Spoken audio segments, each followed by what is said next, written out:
So, the topic being consumers' engagement in a disruptive digital world.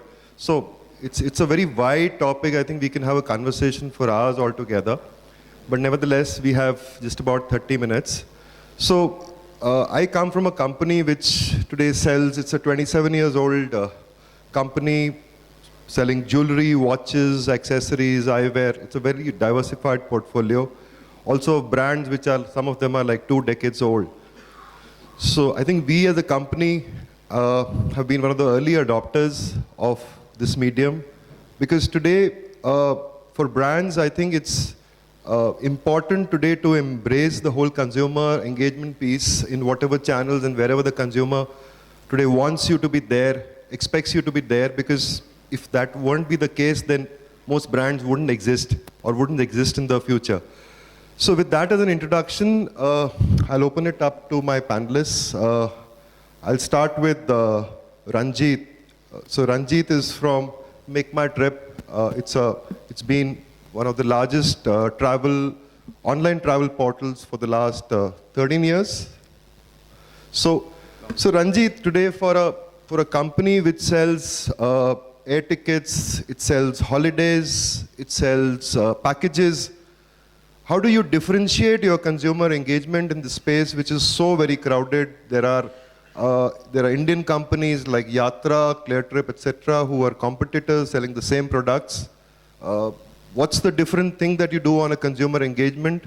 And this need not be necessarily digital, because the customer today is a physical person. He might as well kind of look at you outside the digital space as well.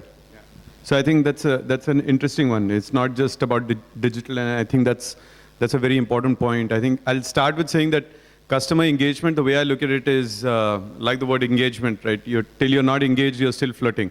And that is true about your interaction with the brand or with the company. The way we look at it at Make My Trip is we look at it not just the usual omni-channel experience, but we also look at it offline as well as online.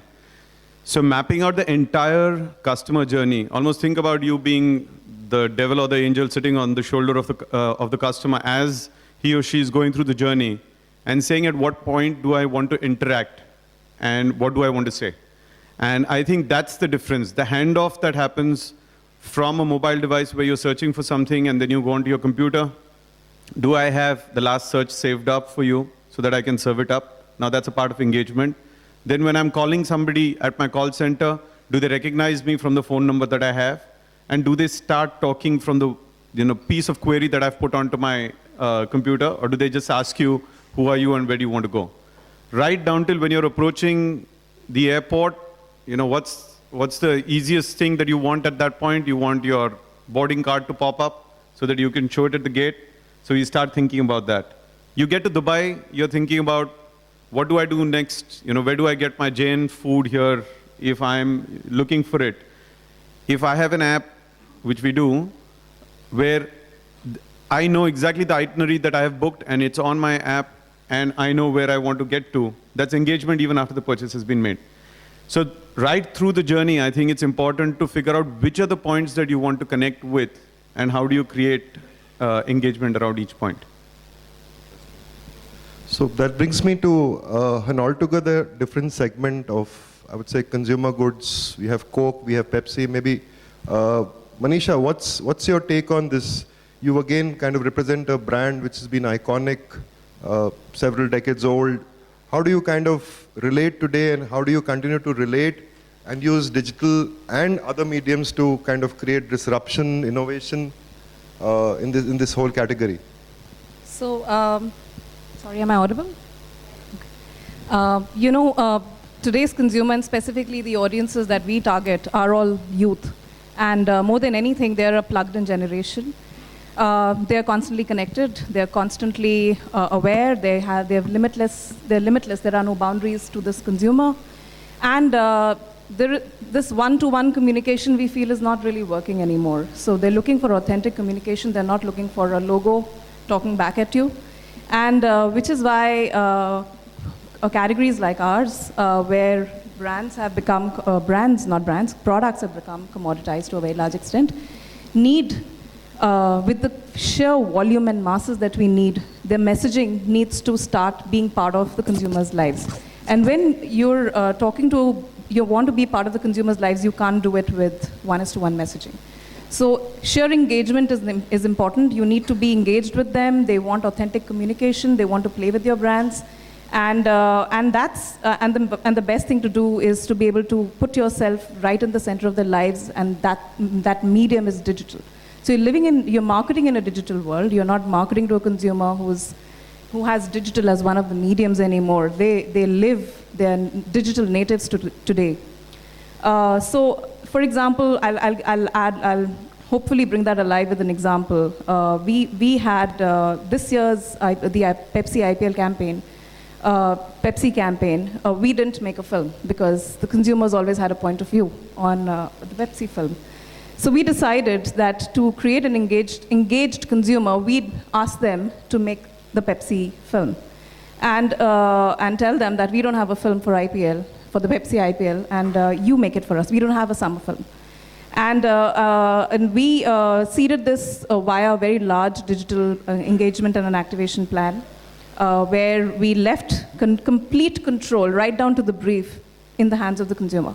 Now, this is really placing engagement, your brand, in the hands of a consumer, and hoping it all comes out really well. And it really did come out brilliantly. And so we were expecting consumers to come up, not just give us ideas, not give us scripts, not give us taglines. We were asking consumers to make films for us and give them to us. And we were going to premiere them on the Pepsi IPL, which is the single largest highest reach platform in India. And that was a big deal because that is a pretty large platform. And the films come from the consumer. Completely authentic, not touched at all. All that you do is check for legal, not things that can go wrong. And we had hoped for about 500 to 1,000 films, benchmarked a lot of consumer crowdsourced content that comes through in India and abroad. And we got over 2,500 ready films which could go up, and there were 6 winners. And the point I'm reiterating is that when you make a brand center stage to their lives, when it impacts their lives, I think the story is much stronger. The brand means a lot more to them. And I think this kind of a disruption, online and offline, and the way online hands back to offline and hands back to online is wonderful, because then you're really creating a large story which is very, very engaged, and you got a consumer who's happier with your brand. I think at this stage I would want to bring in your competition sitting right next to you. I think it would be unfair to kind of pass it on without hearing their side of the story, how they kind of take on Pepsi blow by blow. That's something which has been happening for ages. So what's Pepsi's, what's Coke's counter to? Curious. Yeah. But actually, the way we work, it's actually not taking each other on. I think that was a thing of a long time ago. But to add to what Manisha said, very, very relevant is that consumer engagement today has to be with your consumer where they are. And as we know, everyone and our target audience is similar to theirs as teens. They're on the digital space. So how do you engage them in a disruptive manner, in a positively disruptive manner, for both your brand and your product? And I'd like to talk about 2 quick examples. So for the product, typically a bottle of Coke or any product is always sold at the store. So when we came together, we said, how do we do something disruptive and innovative? So we were launching one of our flagship brands, Coke Zero, in India last year, at the end of last year. And we sat and we discussed and we said, okay, if our target audience does not go to the shop, but they're actually sitting in the on the digital space, can we reach them there? So what we did for the first time ever is we launched a brand solely in the internet space. We launched it on Amazon for 2 weeks without it being present at any shop. It was a big risk, but it worked fantastically because within 100 hours, we had sold more than 100,000 cans of Coke Zero. So it showed us that even a product like ours, which you typically only expect it to be at a shop, you can use the new medium where your audience is. So that was one about the product.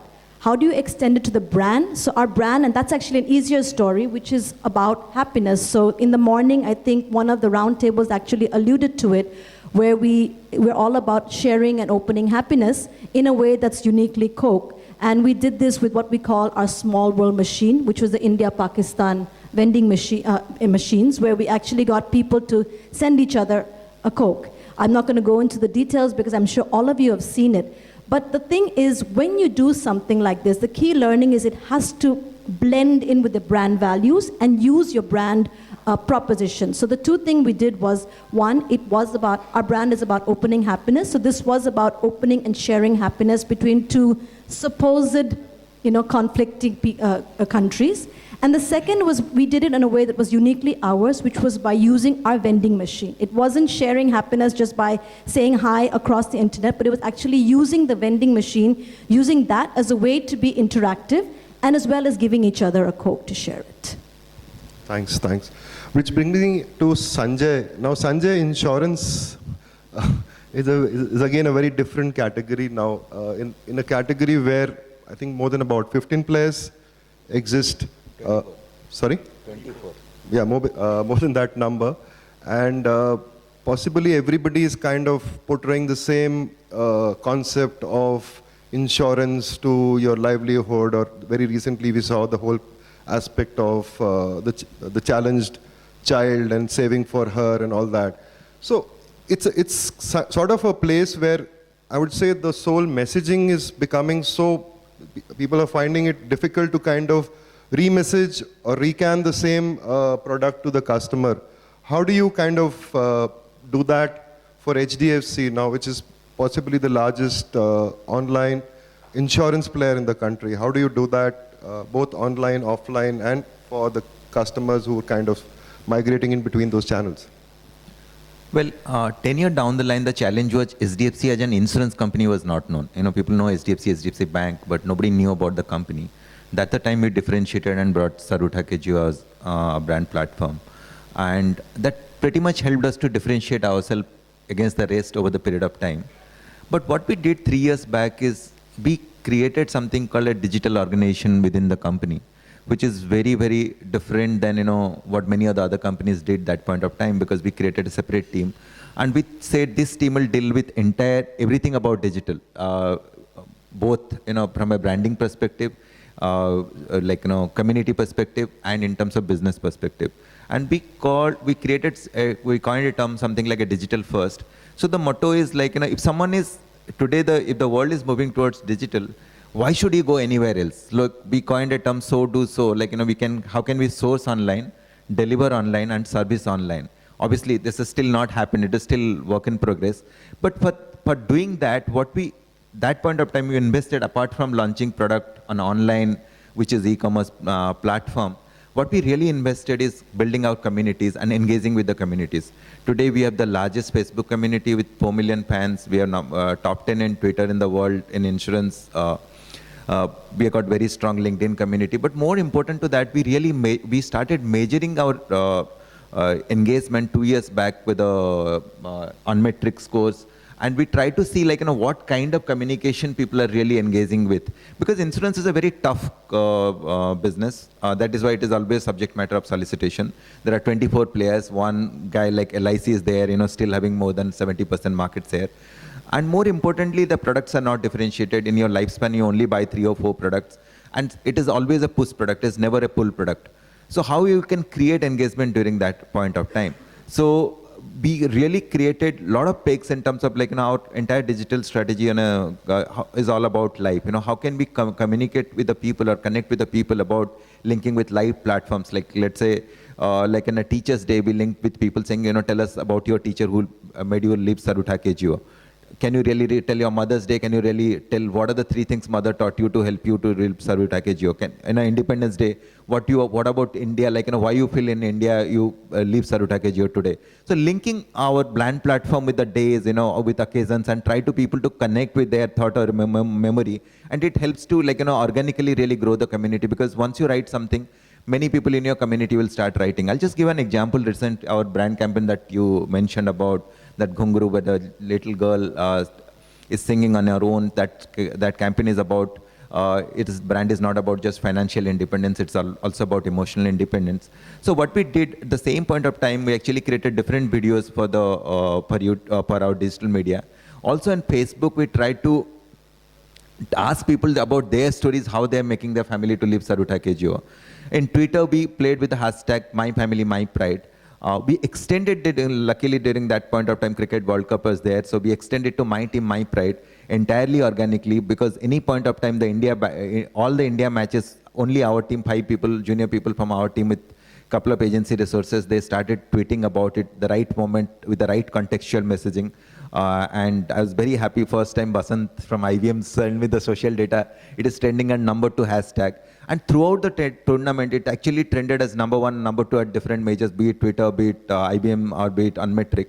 And it ended the tournament, though only we are actually active and only on the India matches, it was tweeted as #1 at the end of the tournament, better than the Bleed Blue, better than Amazon hashtag, better than the even Star hashtag. So it showed if you actually do contextual thing, you could create people engaged. You don't have to really spend money. You can really create a big, strong community which will really go for your brand.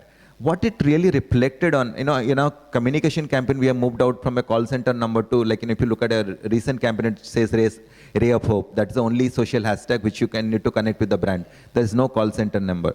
So it has reflected back in our business. So probably it helped us to build our e-commerce business apart from all the other performance marketing. So today we have got more than 40 different point of, depending on different months, it's anything between 40 to 50% market share in the e-commerce business. While in offline business, we have got only 5% market share. So that is what really building brand and online really helped us to build our online business. Very interesting. So Bed, you again represent a brand which is iconic, which has been around for like 100 years. Now, for Godrej, I think interior has been around for more than a decade. So a couple of years back, if I were to think of somebody being able to sell furniture online or buy furniture as a category online, I myself represent a category like jewelry, which is precious jewelry online. It's very difficult to sell. So with now entrants like Urban Ladder or Pepperfry, who are completely digital today, how do you kind of look at Godrej? Well, obviously in terms of overall market share, they would be miles behind you. But how do you use digital now, or how do you looking at using digital to remain relevant in the eyes of the customer today, who is consuming, I would say, most of his information or most of his needs online? I'm talking about a generation which is probably 10 years younger to me, or would say something like that. How do you remain relevant in that consumer's mindset? Sure. Good one, actually. It's good that you've got, sorry, I've got a bad throat. Can't hear, just tell me, I'll shout out loud. Try to. The good part is you've got players online now. It gives me an advantage for 2 reasons. One, what was never being sold online is now going and being sold online. It gives me an opportunity, actually. But it's actually the reverse for them. If Pepperfry has got a funding of $21 million, if I'm not mistaken, to open 19 outlets, physical outlets, because they also realize that they will not have sales happening online with an average transaction value of 6,100 odd. Obviously, they're not doing too great. So they're looking at offline. Now I'm sitting pretty with around 850 stores, physical stores. So I think next year when we come in online, it is not about whether people buy online. They will still continue to buy offline. If I were to look at international markets, or mature markets, we are seeing an IKEA operating around 1.5% online. Rest everything is offline. But interesting piece to see here is you've got almost 15,000 searches on furniture happening per hour in India. Now, where are these guys going? Are they going online and buying? They aren't. So they are searching online, they are going offline. So is there a way I can connect them back? Yeah? A small piece, so we're talking about engagement. I think what is working for us, vis-a-vis the names that you're talking about, is if I were to just do a simple customer journey, they're trying to trap people or talk to people or engage with people when they're looking at a product or a home decor solution. Yeah, that's the time they're connecting. We are connecting with people, I think, way before that. Now, there's a simple 4-year-old property that we run, which is upload and transform. It's a very simple process. Any one of you can also participate there. You just take a photograph of a corner of a part of your house, a room, anything, and tell us what is it that you want transformed there. You know what happens in this is it's an engagement program with users even before they have a need to change. Yeah? So much before there's a requirement, I'm connecting up and engaging with them. For me, the bigger piece is I get access to 15,000 homes on an average every year, understanding what their need is, understanding what kind of products, what activities they perform in which part of their homes. So in the last 3 years, I've done it for 4 years, but in the last 3 years, the products we have come out with, the kind of activity zones we create in our retail stores or online, all of that is based on direct inputs from users. And this is not when you ask a user, what do you do here? How do you use a piece of furniture? And the bigger part is if you can engage users to come back and give you the feed for what they need rather than what you produce. I think if I look at the online guys, they're still not there. They're still trying to generate leads, convert leads to sales. I still can't believe 6,100. I mean, that's not an average transaction value for furniture. Okay, so I think, as mentioned in the beginning, this is a topic where we can talk for hours altogether. But I think we're like Hello, almost... can I? Sure. Just to mix it up a bit, I love a panel where we have a little more discussion around topics that are a little controversial. So I think the first piece is I'm taking this opportunity with all the people sitting in this room. I think you represent all, or probably most of the engagement that happens with customers in India. It would be a fair statement to say that. So when we are talking about customer engagement, my proposition is that it's not that we don't have enough. I think we have too much. Getting it right and getting it targeted, getting it relevant is probably the bigger problem that we have. So just a show of hands, how many people have been contacted by a financial institution or an insurance company saying, do you want a loan or we have a special deal for you? Just a show of hands. All right, perfect. So a lot of people have tried to engage with you. May not be at the right time, may not be in the right way. So my question is that how do you save your brand from engaging with the customers in the wrong way?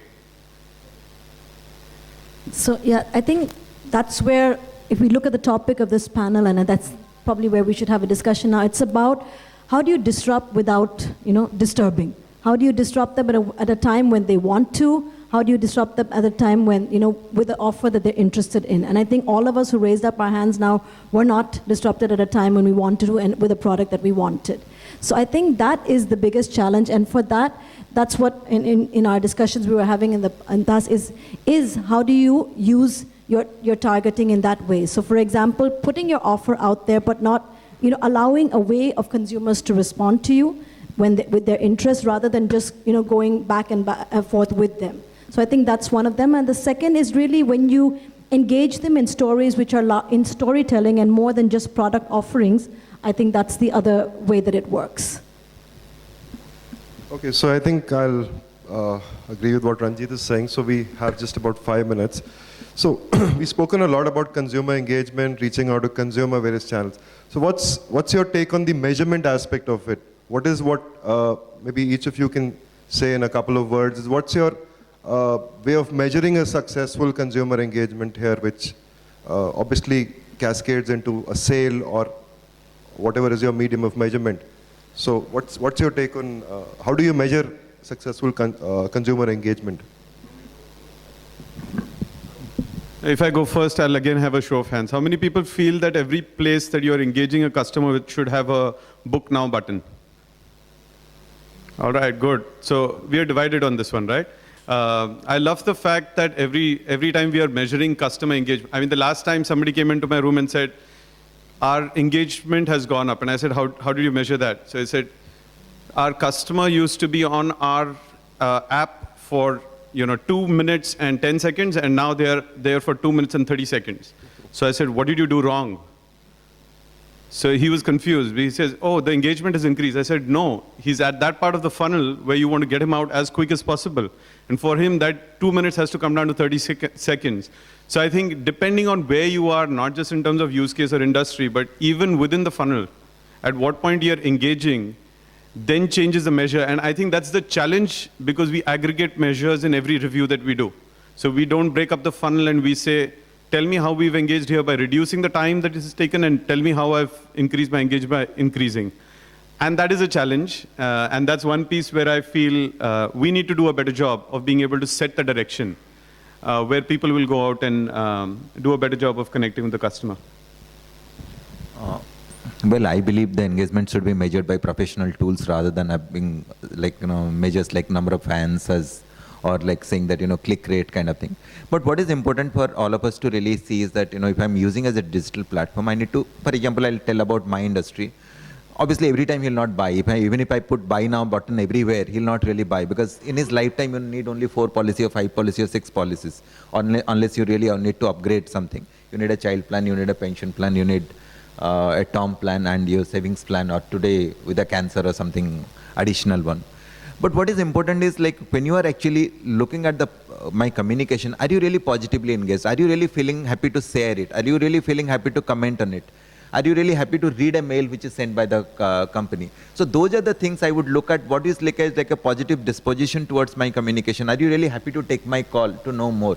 So what are the kind of customer points like I need to say again, someone buying insurance stays with me for next 15 years or 20 years. So what is the kind of times I need to really communicate back to him? Like today, let's say market is going down. Maybe he requires a communication from me to say that, stay invested because markets goes ups and down, but your need remains the same. After 15 years, you need money for your child's education. So that's the time. What are the kind of points we need to really communicate? What is the kind of point I need to proactively, using analytics, understand that, now he has a differential need. How can you understand? So today we are actually using a lot of big data to understand what is happening in his life. Let's say he is connected with LinkedIn. If he's getting a promotion, he is moving up to new job. Maybe he requires higher level of protection. So today if he has taken a loan, how can I get all those data, which is not in my portal, but through different places in his activities and try to use that and use analytics to really give a lot more suggestive kind of option to him rather than just bombarding, as he rightly said, like, just calling up saying that you need an insurance. If I tell you about the right product and you will probably buy from that. I'm not joking, like last 10 days, anyone who was from media sales side came to my office, has actually went back buying a cancer care plan. Because they're so happy about the product, they're saying like, I want to buy it now. I never saw that in before. So it shows if you got the right product with the right need, people will automatically buy from you. So that's the thing which you need to really look at. Yeah, for us, it's very simple. You've got 4 points that we measure. There'll be a lot broken down below that, but overall, broadly 4. 1, you look at time spent, whether physically or online. So it's not to say time spent should be more. If somebody is spending too much of time on my dealer locator, I'm sorry, there's something wrong in my site. So it could be high, it could be low. The other aspect is number of footfalls, physical footfalls in my stores. I don't sell online. So whether it's from online or offline, we do track them right from online to offline, but physical footfalls. Then you look at conversion ratios. What kind of conversion? So if from social I'm getting in people, what kind of conversions am I getting? Or from, from search or any aspect. The final piece here is average transaction value. My normal, interesting piece, if you were to look at offline footfalls, offline to offline, versus online to offline. Offline to offline, my average transaction value is 48,000. Online to offline is 1,78,000. That's the difference. So if we start, online is a medium where I can do that analytics. I can actually pull them out. Exactly what you're talking. Talk to the right guys. Talk to them on their requirement. Rather than telling I do bombarding and see whoever is interested now take a look. No, not needed. Yeah? Manisha? So from an, I think more and more we are starting to focus on return on investment and return on marketing investment. And with that in mind, I think as we start to build more and more consumer engagement, a lot more storytelling, a lot more content, it's important to ensure that it's doing something for some part of the business. Either it needs to lift brand KPIs or it needs to lift sales KPIs. It can't be an amorphous spend gone somewhere and you don't know what came out of it. And to that end objective, it's important to build out, like Dipali had mentioned in the morning as well, either a brand lift or a sales lift objective and a metric to that. And I think that's important because you have Precious A&M getting, consumer engagement is the buzzword. It's obviously the right thing to do. But it's important that you know where it's going to take the brand or it's going to take the business. And I completely believe that, and that's the entire effort that we're putting in at PepsiCo. All media needs to be accountable to either brand lift, and it is scorecarded before you get into the engagement or to a sales lift, and we measure that end to end. And market mix modeling, return on market mix studies should be able to answer that question right down to each touch point. And when you have that level of analytical insight on what doing online video is going to lift, what part of which brand sale, you can link it back, and then building a great story and inserting yourself in the consumer's life is more meaningful. Otherwise, you don't know what you're doing with your spend, and that's not fair. One from Sujata. So I'm actually building off because a lot of what we believe is, like what Manisha said, it has to have a return on marketing investment. So the way we look at it, apart from obviously sales lift and brand indicators or brand love and brand preference and all of that, it's also how much the consumers actually engage. Because if it's all about storytelling, like she said with the Pepsi IPL, we have a similar thing with Sprite Teen Till I Die, where we actually ask people to crowdsource information, music, any sort of entertainment and send it back.